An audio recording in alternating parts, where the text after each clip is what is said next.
I Wept. Brad Pitt quit beloved movie. For months, Brad Pitt was attached to a role Almost Famous. When he quit the project, writer and director Cameron Crowe wept. Every weekend, we take a look at the classic movie. Almost Famous is a widely considered a classic of 2000 canon, a warm, smart, and offbeat road movie about the dying days of the rock and roll. It's launched Cat Hudson's career, and for 22 years he held a place in audience hearts. It was intoxicating, evoking a time when the music business still seemed loose and freewheeling, but on the cusp of moment of change. It made you want to be a band bid aid and go tour with Stillwater, even though there was a sadness that underpinned that nomadic, disconnected life. But the firm was not always beloved. While Almost Famous was an immediate critical hit, writer-director Cameron Crowe's semi-autobiographical movie actually bombed at the box office. Crowe was coming off the back of the runaway success of Jerry Maguire, which had made US $273 million from USD $50 million and went on to be nominated for 5 Oscar, winning one. So he was hot property, and the prospect of his semi-autobiographical story. Crowe was 16 when he went on the road with the Allman Brothers for a Rolling Stone feature was enough for the studio to stump up for US $60 million.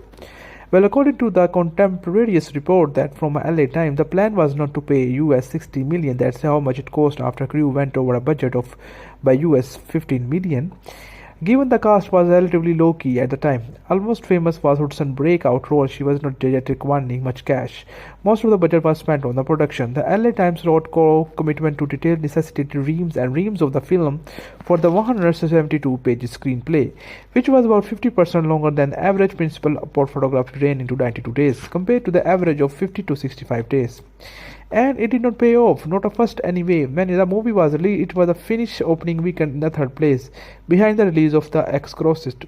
The LA Times remarked that Crowe went silent once the decibel numbers started rolling in, despite his loquaciousness before the release. He refuses to come to the phone now it discusses it, the paper wrote. It also claimed relation between Crowe and the studio DreamWorks was strained. Almost Famous ended in the cinemas run at US $47 million in global ticketing selling, including US $2.2 million in Australia. While it may not have made a buck in those days, rave views and successful award season, including for Oscar nominations and win for Crowe for his screenplay, ensured Almost Famous had longevity beyond the early bumps on the seat metrics.